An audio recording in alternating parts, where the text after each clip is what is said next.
Hello and welcome to episode 26 of my survival. Right, we're listening to Kevin Wilson, so enjoy the video and enjoy the music.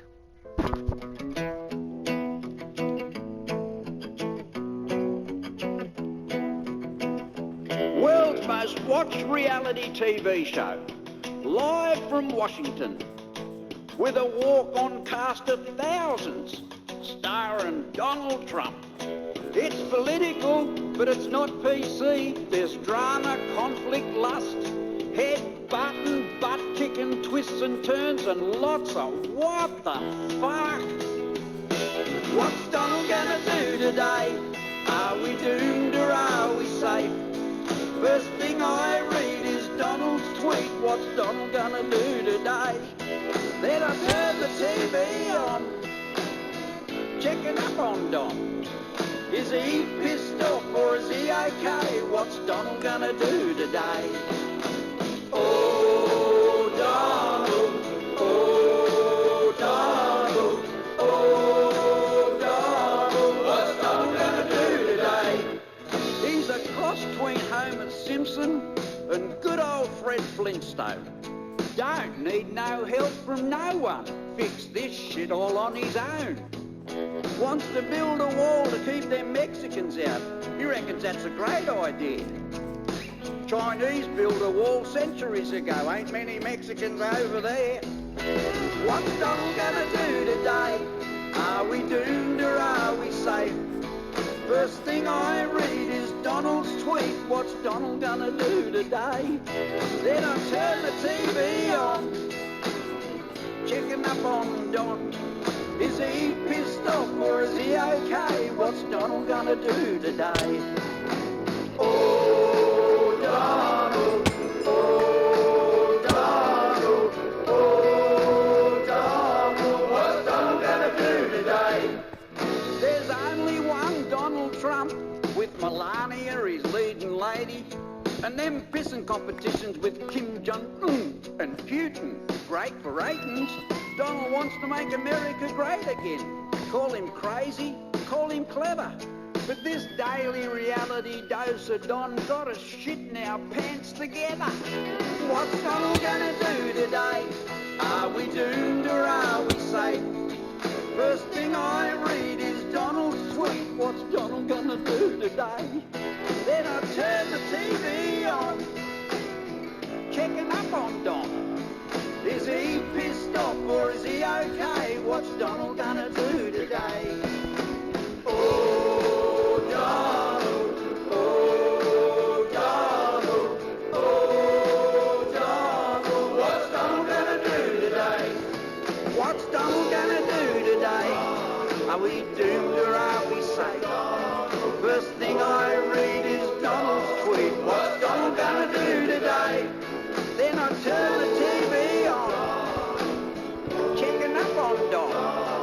Is he pissed off or is he okay? What's Donald gonna do today? Is he pissed off or is he okay? What's Donald gonna do today?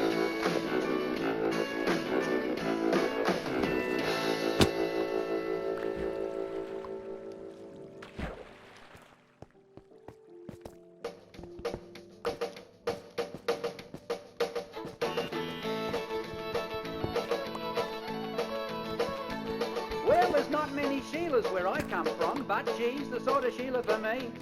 And they reckon I got the ugliest one, but she's the sort of Sheila for me.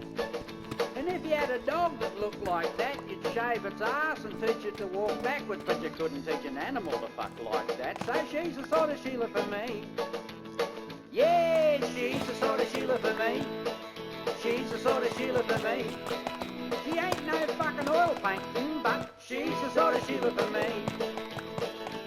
There's no politically correct word for fucking fat, but she's the sort of Sheila for me. Bloke wants to root, gotta follow a map, but she's the sort of Sheila for me. And providing I can get drunk enough, she's Ellie McPherson when I'm up her, and there's no way me mates are ever gonna wanna fuck her, so she's the sort of Sheila for me. Yeah, she's the sort of Sheila for me. She's the sort of Sheila for me. She ain't no fucking oil painting, but she's the sort of Sheila for me. She's got B.O. and she's got bad breath, but she's the sort of Sheila for me. Looks like a buffalo wearing a dress, but she's the sort of Sheila for me. She picks her nose and she's always farting, got saggy tits and a saggy ass, but I tell you what, mate, I'm fucking laughing, 'cause she's the sort of Sheila for me. Yeah, she's the sort of Sheila for me. She's the sort of Sheila for me. She ain't no fucking oil painting, but she's the sort of Sheila for me.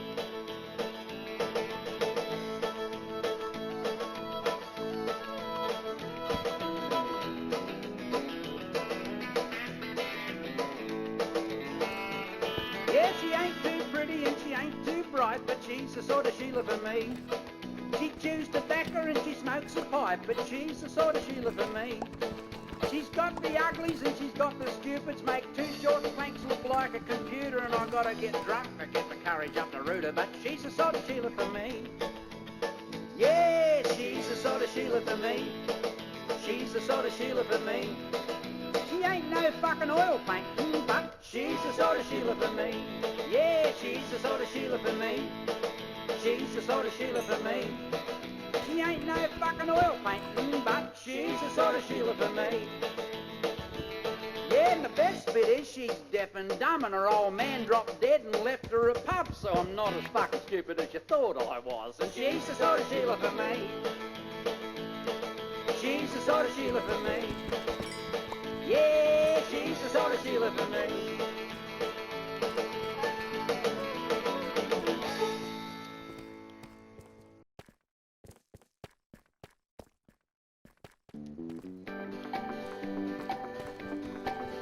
You could see a blue was brewing as they eyed each other off, and the tension only mounted when Snakey won the toss. You great, he said to Lofty as he chucked across the queue, and the tension in the pub just grew and grew.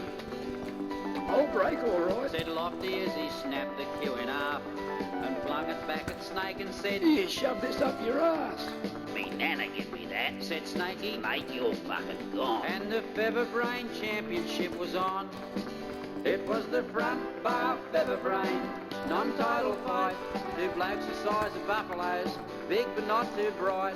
And no one give two knobs a goat shit who was wrong or right. At the front bar Featherbrain non-title fight. No one seemed to know too much about their pedigrees. In that sort of place you didn't ask them sort of things. They said Lofty's from the top end, he was ugly, tough and mean. Used a welder's wire brush to scrub his teeth. And Snake was just plain ugly, where he come from no one knew. Reckon Rambo would have shit himself if Snakey told him to. And together they weighed half a ton in singlet, shorts and thongs. There was no cunt home but all the lights were on. The breeze near knocked me over when Snake threw the opening punch. It seemed to come from nowhere, I just heard this sickening crunch. I thought if any bastard lived through that, they're pretty fucking good. It was like a railway fiddler's hammer splitting wood. It slammed Lofty against the 8-ball table, flipped it on its edge. But he just casually got up, walked around, then ripped off all the legs. Then one by one he smashed the cunts across Snakey's ugly head. If his brain weren't so well padded, he'd be dead. But Snake just shook his skull, then blinked a bit and slowly looked around. Then chucked a right that would have knocked the war memorial down. And the force of it sent Lofty flying, crashing through the wall. Now there's a doorway where there weren't one there before. He landed ass up in the shithouse with his feet stuck in the air, with bricks and shit and broken glass and paper everywhere. And caked in that and crap, he ripped the dunny off the wall. And armed with that, fuck all brains went back for more. He slammed that dunny over Snakey's head, shattering it to bits, peppering him with porcelain and splattering him with shit. And there was teeth amongst the muck and shit. Whose they were you couldn't tell, but it looked like Lofty lost an ear as well. And Snake's right eye was swollen shut from where he'd copped one hard. Fair dinkum made it looked as black as Ernie Dingo's ass. But with all the pieces missing and with all the blood and gore, they weren't as fucking ugly as before. There was flesh and hair and skin and bone and blood splashed on the wall. And them two bastards wallowing in it, rolling across the floor. And the publican just scratched his balls, wondering, looking round, should he clean the bastard up or burn it down? Most blues you see turn out to be a win or loss or draw. But fucked if I've seen both opponents lose a fight before. And I heard Snakey say to Lofty as they crawled towards the bar, But the snooker won a game of darts. it was the front bar Featherbrain non-title fight. Two blokes the size of buffaloes, big but not too bright. And no one give two knobs a goat shit who was wrong or right. At the front bar Featherbrain non-title fight. It was the front bar Featherbrain non-title fight. Two blokes the size of buffaloes, big but not too bright. And no one give two knobs a goat shit who was wrong or right. At the front bar Featherbrain non-title fight. It was the front bar Featherbrain non-title fight. Two blokes the size of buffaloes, big but not too bright. And no one give two knobs a goat shit who was wrong or right.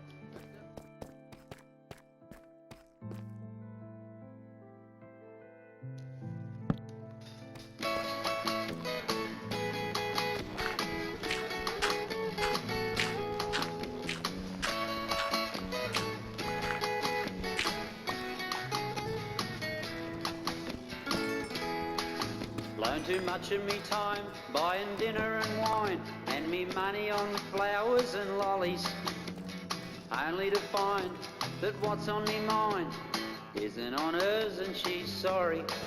So I've made up some lines that save wasting time and keep me from blowing me brass. I'm ever so cool, I just prop on the stool right next to hers and I ask, do you fuck on first dates? Does your dad own a brewery? Could I feel your tits? Or would you show them to me? 'Cause you got a nice head and you look pretty honest. So me face will be leaving in quarter of an hour. I'd like you to be on it.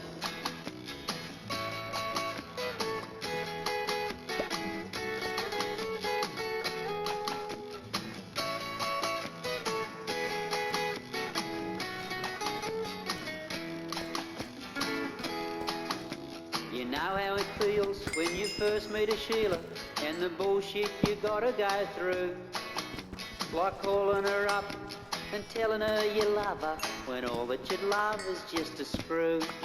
But she wants to hold hands and you to meet her old man and sit around for hours and talk. But me new method is you just cut through the shit and get down to the goodies straight off. Do you fuck on first dates? Does your dad own a brewery? Could I feel your tits? Or would you show them to me? Do you sleep in the nick? Do you give head very often? If we can decide your place or mine, we can fuck off then.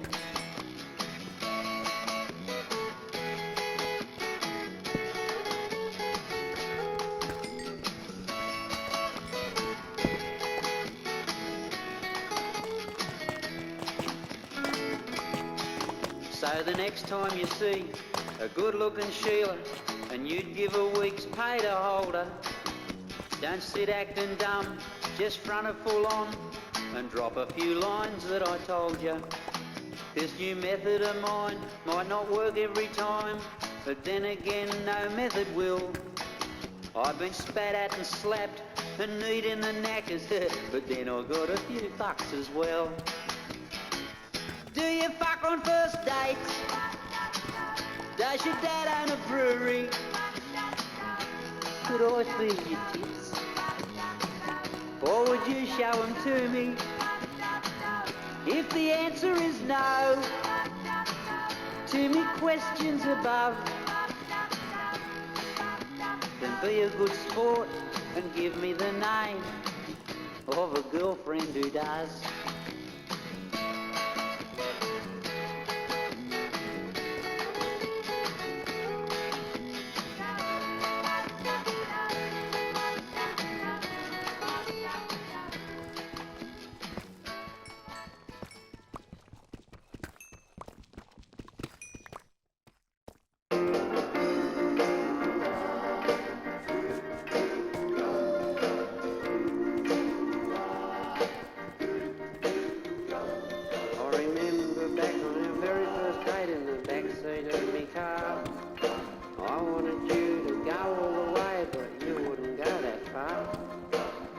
wanted you to hold me, Dick, you wanted to hold me hand.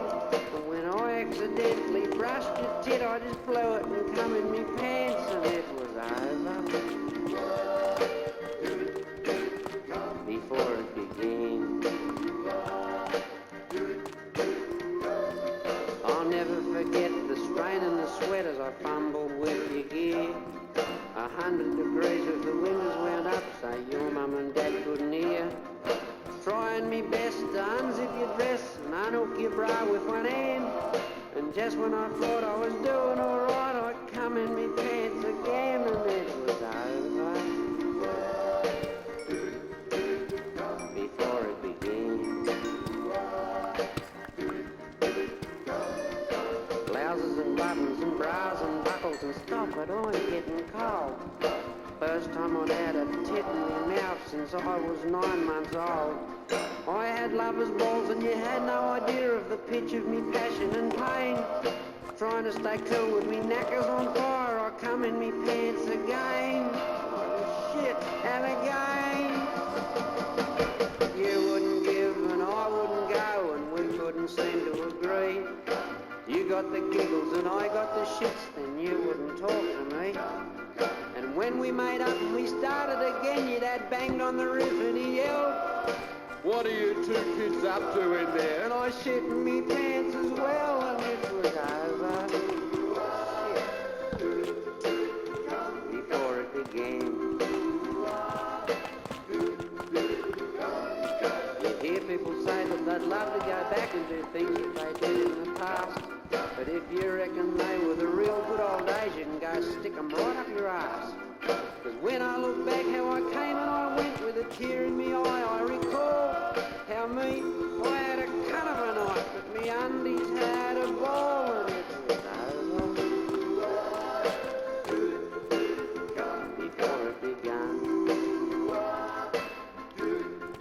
Shit, I hope I never go through that again.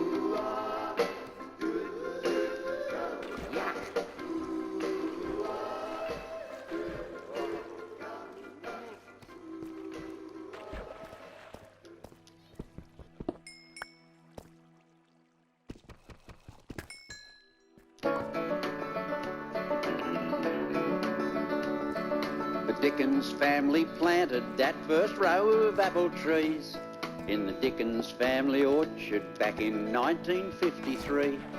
They waited till that first crop was juicy, red and ripe, then picked and pressed and bottled that very first batch of Dickens cider.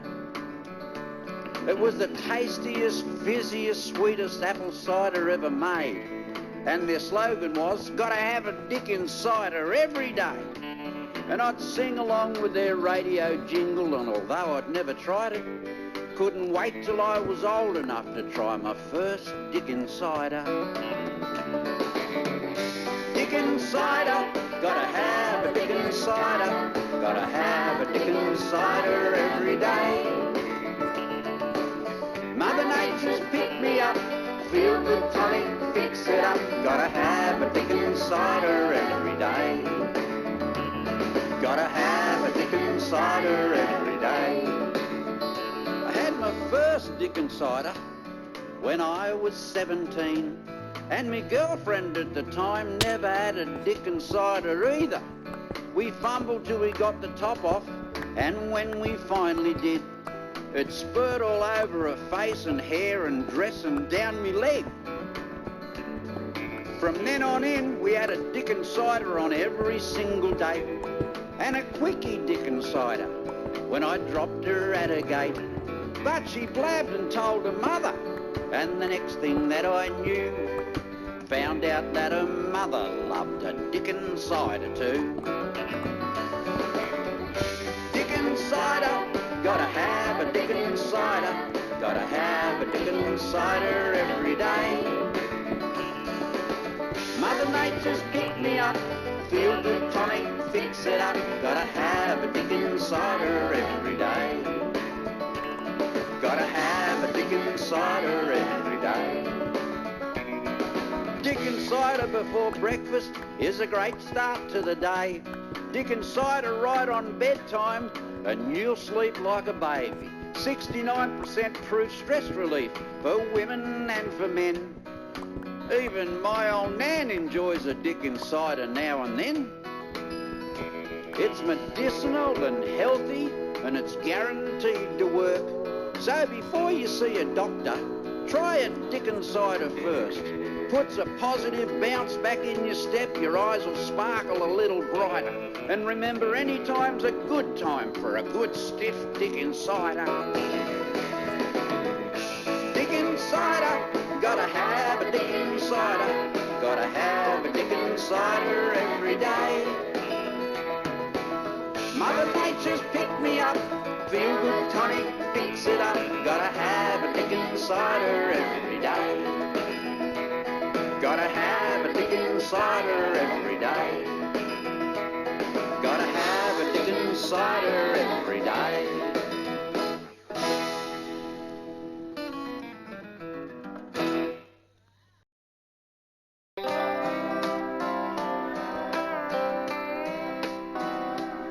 The bus dropped them back at the Barbie from a girls' night out on the town. And from amongst the drabble and dribble and lipstick, Betty stood out from the crowd. They'd only been back at the Barbie 10 minutes, but Betty got the mob all going. And it became my observation, I better get Betty home. I'd better get Betty home, folks. I'd better get Betty home. Just finish your drink and wipe your chin, love. Calm, taking you home. Oh, calm, Betty. Competition's over. You're embarrassing me in front of me mates. They only wanted 5 words for arsehole, and so far you give them 28. You're a funny bugger, Betty, and I've always said you sure know how to have fun. But you mentioned my name 5 times already, so come on, Betty, I'm taking you home. I better get Betty home, folks. I better get Betty home. Can't, Bet, you're having too much fun. Come on, Betty, I'm taking you home. Oh, come on, Betty. Competition's over. You're embarrassing me in front of me mates. Vodka, Shiraz and rum don't mix and you're dribbling all over the place. You're a funny bugger, Betty, and I've always said you sure know how to have fun. But you squeeze their canary into your fucking drink. Come on, Betty, I'm taking you home. I better get Betty home, folks. I better get Betty home. Can't bet. Time for bed. Come on, lovey, I'm taking you home. Oh, come on, Betty. Competition's over. You're embarrassing me in front of me mates. Setting farts on fire's blokey stuff. Sheilas ain't supposed to do that, eh? You're a funny bugger, Betty, and I've always said you sure know how to have fun. So pull up your knickers and give 'em back their matches. Come on, Betty, I'm taking you home. I better get Betty home, folks. I better get Betty home. Can't bet before you start a bushfire. Come on, Bet, I'm taking you home.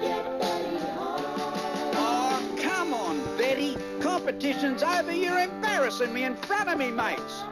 They don't want to see your new tattoo. You ain't got a tattoo. Oh, fuck me, hooray. You're a funny bugger, Betty, and I've always said you sure know how to have fun. But you don't even like fucking AC/DC. Come on, Betty, I'm taking you home. I better get Betty home, folks. I better get Betty home. So tuck your tit and your tat back into your tank top. Come on, Betty, we're going home. I better get Betty home, folks. I better get Betty home. We'll be back in a couple of days to apologise. But I better get Betty home.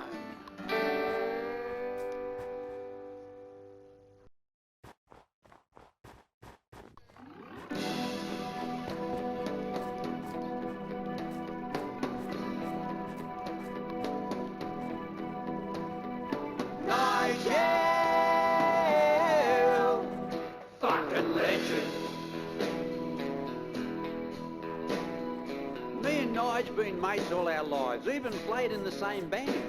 Best gig we ever got was at a country pub, one Easter long weekend. And better than that, the wives were invited and we all had double rooms.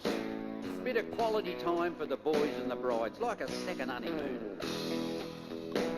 We set up the band while the girls got settled and we done a final sound check. Then we run upstairs for a peck and a promise, then we run back down again. 'Cause the pub was pumped and the band kicked ass. Of course, me and Nige got pissed. With the added bonus of a guaranteed route, life don't get better than this. Then after the gig we had a few more beers and played a few rounds of pool. We were both pretty pissed when we gave it a miss. I lost 20, Nige beat me by 2. And then he said, Kev, I'll make you a bet. Double or nothing will do. I'll bet you that 20 when we get upstairs I get more roots than you. Nigel! Fucking legend. So we both stumbled upstairs and then shook hands and wished each other good luck. Knowing full well that the competition's on and tomorrow with Italian fucks. Could hardly wait to get the key in the door because the missus was waiting there too. Spread out on the bed in a negligee. Come here, Rambo, I've been waiting for you.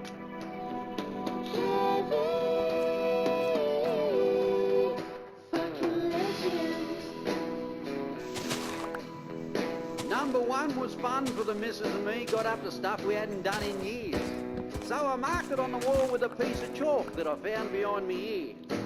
Then I must have dozed off because when I looked at the clock by the bed it said 2:15. So I give her a nudge, said, you awake, love? No response. Thank you. Number 2.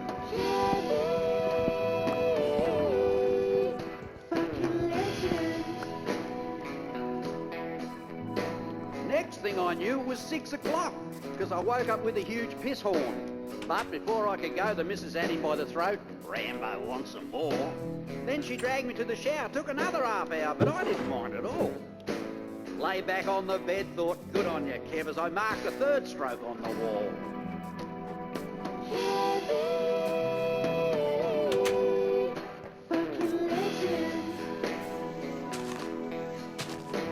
I was dozing off again, a contented man, just thinking about my good luck.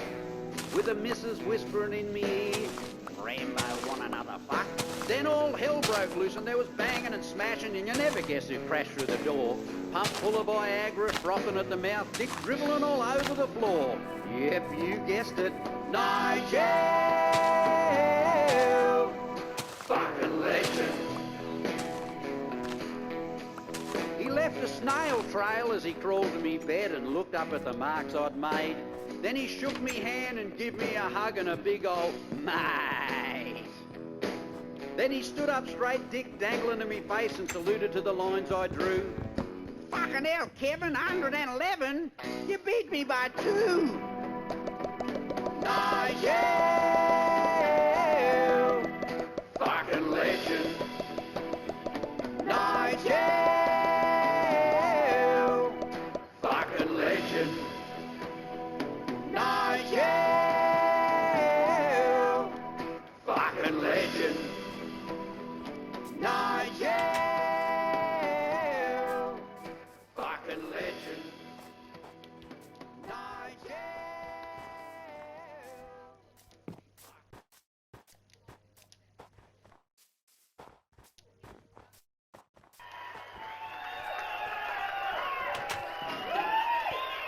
Thank you very much. Mega fuglies. Sheilas, you know, if they didn't have a fanny between their legs, they'd have a fucking bounty on their head. You know, the ones on... She's a super mega fugly with a mouldy mango twist, complexion like a pizza with warts and moles and zits. And just to even say a name, you've got to be half pissed, 'cause she's a super mega fugly with a mouldy mango twist.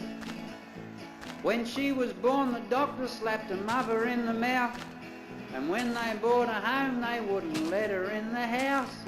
And as she grew, it's sad to say, she just grew uglier. They tied some snags around her neck so the dog would play with her. Before she went to school each day, they had to iron her face. She'd get the cuts for coming early and merit points for coming late. And they had a portrait painted in 6 different shades of shit, 'cause she's a super mega fugly with a mouldy mung bean twist. She's a super mega fugly with a mouldy mung bean twist, including her own mum and dad. She's never yet been kissed. And just to even say a name, you gotta be half pissed, 'cause she's a super mega fugly with a mouldy mung bean twist. When she puts on a lipstick, it keeps backing down the tube, and I've woke up screaming, dreaming that I'd seen her in the nude. When she sits on the beach, the tide's too frightened to come in. A sperm whale tried to root her last time she went for a swim. If they made an ugly meter, she'd blow the thing to bits. Under grotesque in the dictionary, there's a photo of her tits. And if I ever cracked a fat for her, I'd amputate me dick, 'cause she's a super mega fugly with a busted arsehole twist. She's a super mega fugly with a busted arsehole twist. Hell's Angels wouldn't root her, said they're not that fucking sick. So she bought herself a dildo, but she couldn't keep it stiff, 'cause she's a super mega fugly with a busted arsehole twist. She's a super mega fugly. Oh God, she's fucking ugly. She's a super mega fugly with a hanging hemorrhoid twist.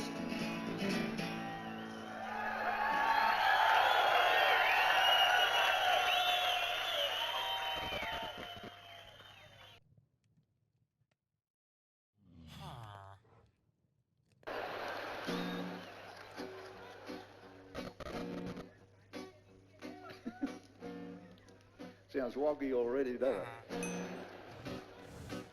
Spiros and Athena, they met at the village fair. He was bold as bowling ball and she was thick with hair.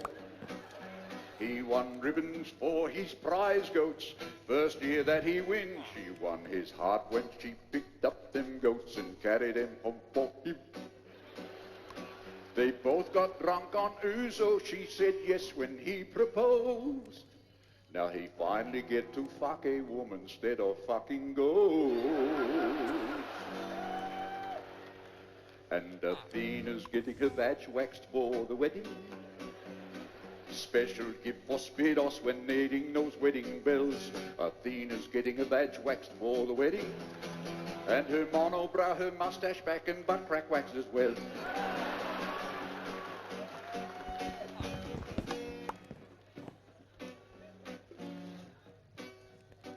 Athena had a young sister named Katrina. She was hot, sexy, slim and beautiful, all things Athena's not. 1 week before the wedding, when Spiros make a call, he parked his bicycle against the fence and knocked upon the door. Young Katrina answered naked. He could not believe his luck. She smiled at him seductively. All he could say was, "Fuck! Holy bloody fuck!" Then she whispered, "She's not home." Because Athena's getting her vag waxed for the wedding. Special gift for Spiros when needing those wedding bells. Athena's getting her vag waxed for the wedding. And her monobrow, her mustache back and butt crack waxed as well.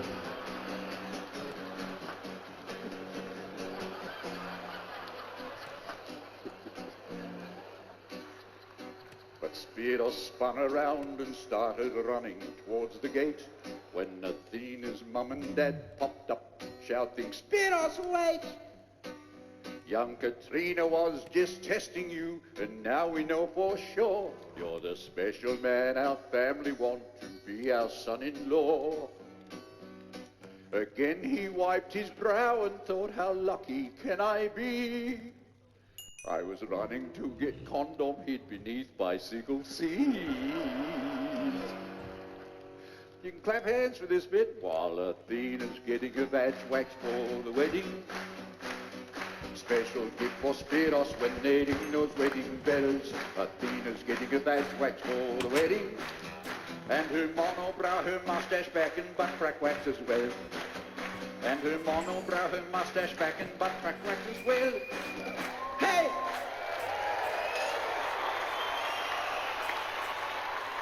do to you, mate?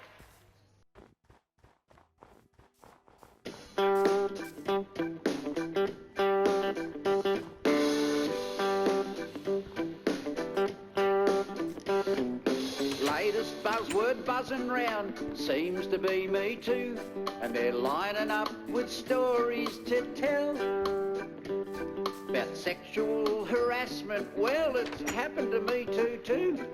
Fucking heaps of times, but mostly by myself. Wouldn't be a day goes by when I didn't grab me pecker round the neck and crank the living daylights out of him. Unwanted sexual advances, maybe yes, maybe not. Cause I wanted it alright, but I'm not dobbing myself in. Instead I'm gonna start a movement called DIY Me Too. After years and years of self-inflicted sexual abuse, not only am I a victim, I'm the perpetrator too. So I'm gonna start a movement called DIY Me Too.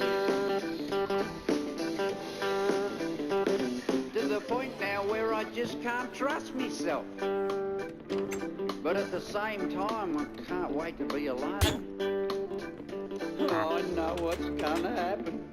I'm frightened yet excited. Can't take a shit or shower without romancing the bone. Is it bragging or complaining? Is it my personal best or worst? My room's jack-off central, but a crime scene as well. So should I send myself some flowers or a subscription to a new porn site? Or sue myself for a drum of KY gel? I'm confused, so I'm gonna start a movement called DIY Me Too. After years and years of self-inflicted sexual abuse, not only am I a victim, I'm the perpetrator too. So I'm gonna start a movement called DIY Me Too. I'm gonna start a movement called DIY Me Too. After years and years of self-inflicted sexual abuse, not only am I a victim, I'm the perpetrator too. So I'm gonna start a movement called DIY Me Too.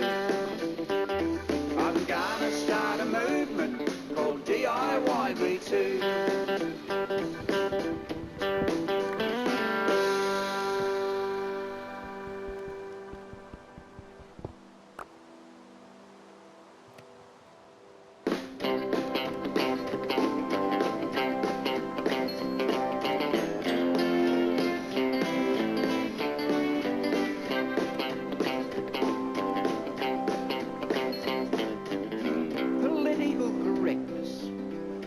Crop of shit.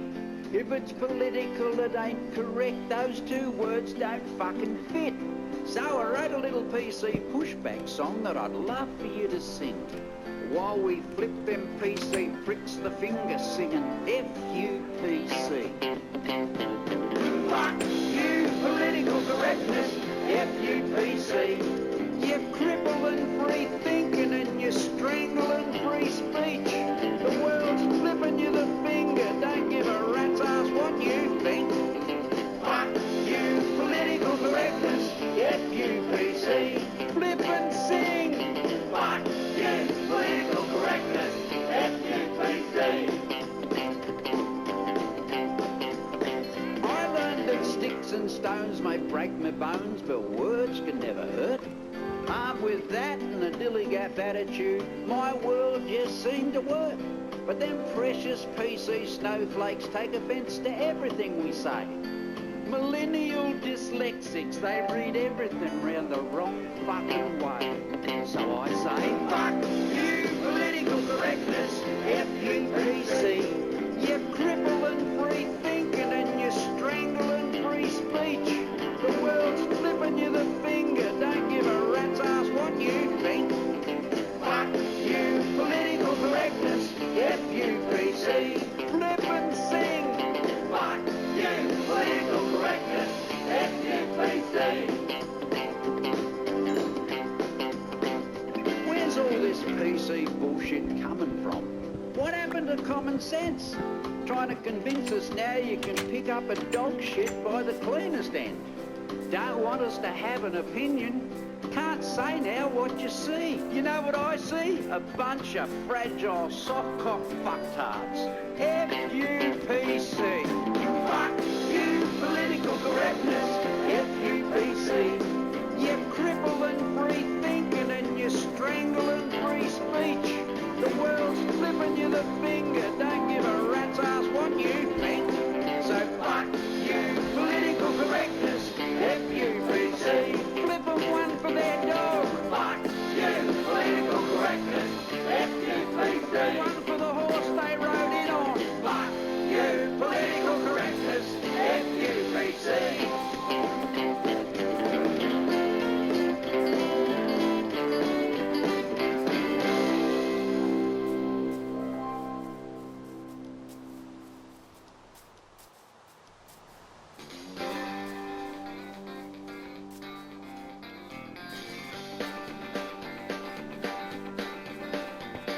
I'm the sort of bloke that'd like to think that if I could go back in time, Banjo and Henry and even Ned Kelly would all be good mates of mine. 'Cause they're pisspots, poets and outlaws, and I can relate to that. And I can relate to their attitude too. In a word, dillygaff.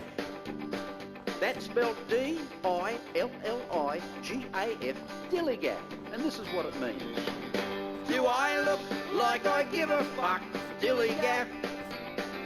Am I being direct enough, dillygaff? It's just another way of saying I couldn't give a fucking rat's ass, mate. And do I look like I give a fuck, dillygaff? Your turn. Do I look like I give a fuck, dillygaff? You see, it's stress relief made easy. It's simple and it works. Just say dillygaff next time you got to deal with dickheads, wankers and jerks. And when you go out, stick a dillygaff on your t-shirt or your hat. And when some cunt's giving you the shits, just say, mate, read that. That spells D-I-L-L-I-G-A-F, dillygaff. Do I look like I give a fuck, dillygaff? Am I being direct enough, dillygaff? Just another way of saying I couldn't give a fucking rat's ass, mate. And do I look like I give a fuck, dillygaff? Your turn. Do I look like I give a fuck, dillygaff? Do it again. Do I look like I give a fuck, dillygaff? Am I politically correct enough, dillygaff? Just another way of saying I couldn't give a rodent's rectum, mate. And do I look like I give a fuck, dillygaff? Your turn. Do I look like I give a fuck, dillygaff? Big finish. Do I look like I give a fuck, dillygaff?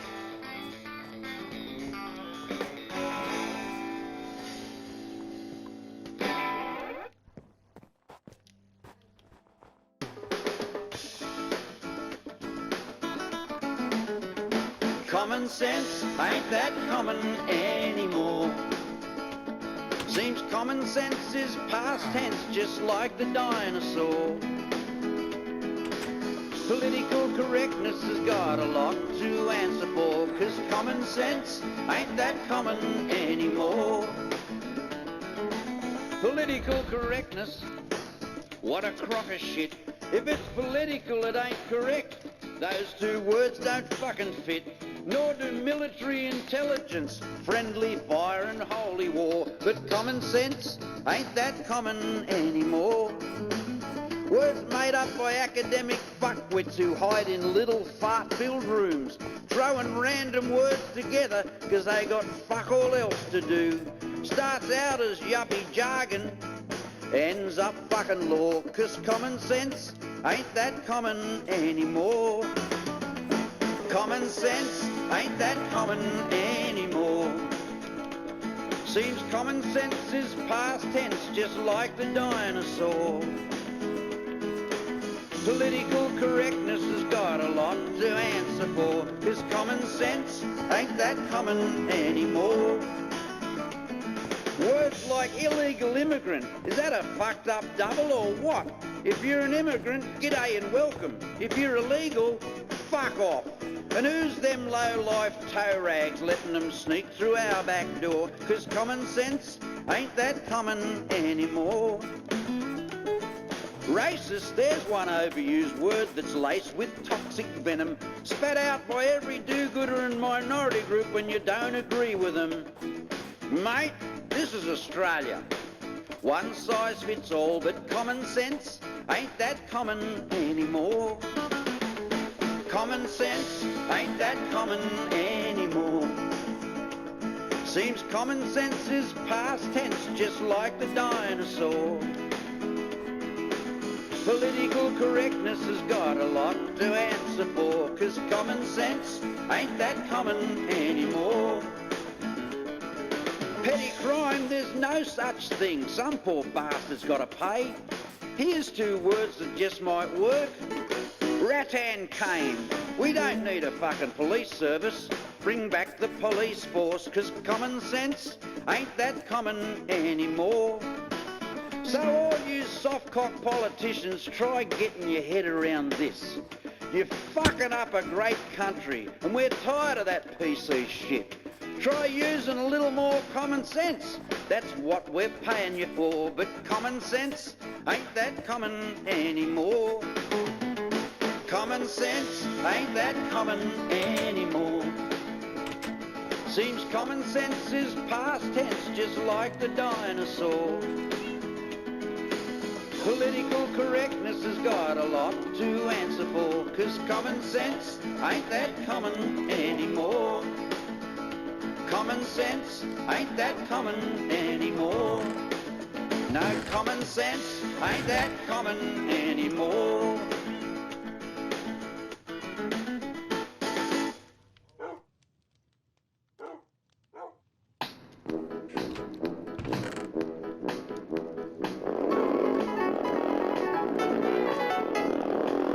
I first met him in the classroom back in 1963.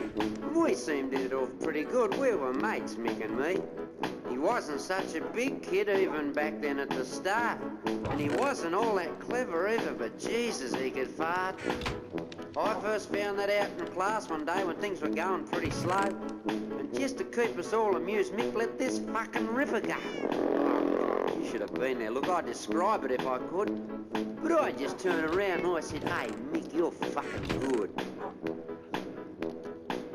And at the inter-school grand final on the rugby field that time, we were getting beaten. They were 12 and we were 9 and played with 3 yards from our goal line when the referee called a scrum. And Mick said, "Don't worry, fellas, we've as good as got it won." So we just locked ourselves down in the scrum and we held each other's nose. And Mick, our little hooker, he let this fucking ripper go. It stung their nose and it burnt their eyes and it even scorched the grass. And I twigged right then and there, he had a double-jointed ass. Mick, me mate the master farter, put the art back into farting with his custom-tailored farts. Mick, me mate the master farter, broke your ground in breaking wind with his double-jointed ass.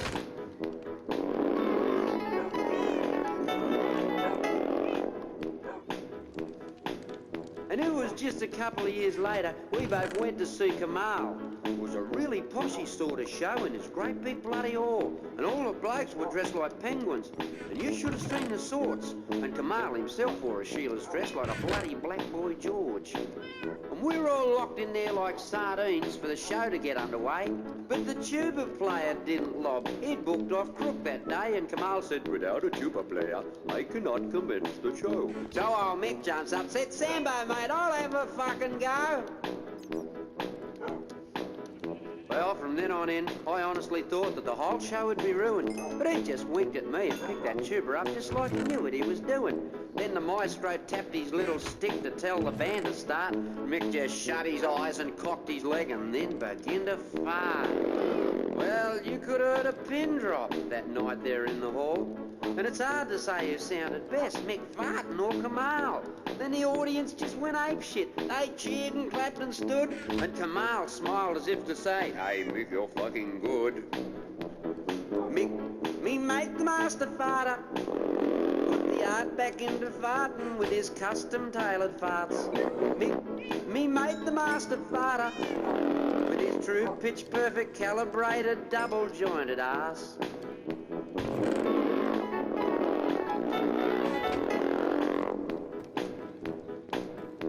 Well, good news travels fast, it seems, and it wasn't very long before Mick got this midnight phone call from Ben Lexon and Alan Bond. They said, Mick, we got this specialist job and we're prepared to pay ya.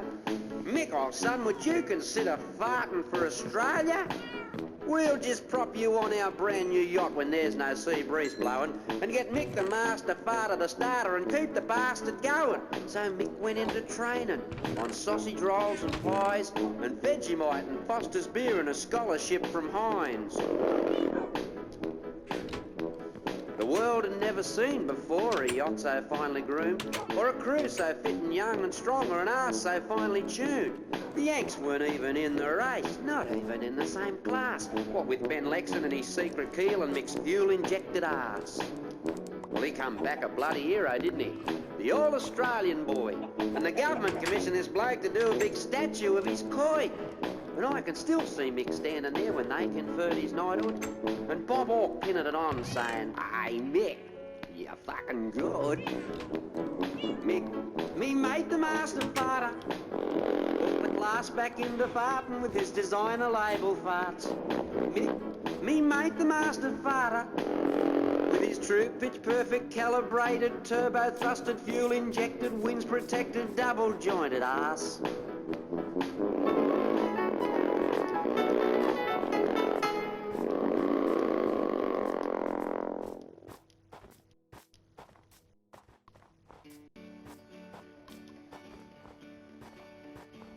I come from an outback town where fucking nothing grows. No wheat, no sheep, so we can't even boast an annual show. But we got something special there that sets our town apart. 'Cause each year in the shed we hold the Festival of Farts. There's displays and competitions and entries from afar. And those that can't get into town just send in little jars. And off outside's the local cop with clipboard and a pen. Unscrews the lids, then takes a whiff, then scores them 1 to 10. He'll give you 2 points for aroma, 2 for the bouquet, 2 for fermentation, and 2 more for decay, and 2 for presentation of the fancy little jars, and a medal for the best fart at the Festival of Farts. And you should see the mob this year that crammed into the shed to hear the big guns blazing in the farting talent quest, with old Sarge on a megaphone as he reads the riot act. Settle down, you bastards. Can you hear me at the back? Now give 'em all a go, all right, and butt them cigarettes. And any of you cunts play up tonight, I'll bust your fucking heads. Then he unfolds his director's chair and squats on his fat ass to adjudicate the entries in the Festival of Farts. He'll give you 2 points for aroma, 2 for the bouquet, 2 for fermentation, and 2 more for decay, and 2 for presentation, style and grace and class, and a medal for the best fart at the Festival of Farts.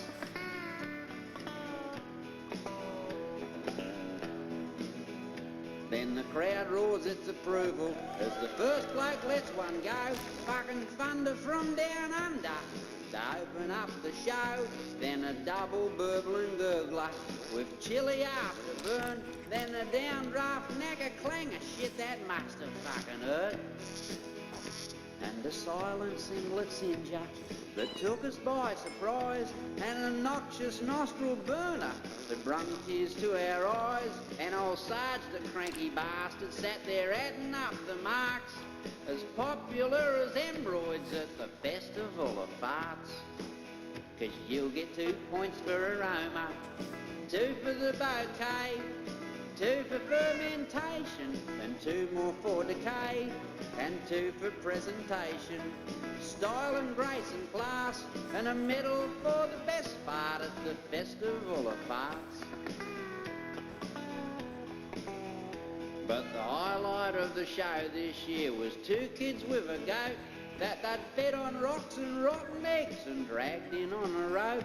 And as one young fella grabbed his horns to line old Billy up, his mate just wandered round the goat's arse and fair kicked him in the guts. And that old goat fired a fucking beauty, like a shotgun going off, and fired a lethal load of gravel shrapnel, scared shit out of the mob. And as they all died for cover and hit the deck in fear, old Sarge just kept on marking, buckshot whizzing past his ears. He give him 2 points for a roamer, 2 for the bouquet. Right, I'm going to end this video here. I'm going to say thank you very much for watching. Please like, subscribe, share, hit that bell for notifications, and there'll be more Minecraft tomorrow. And until then, I will see you all again. Goodbye.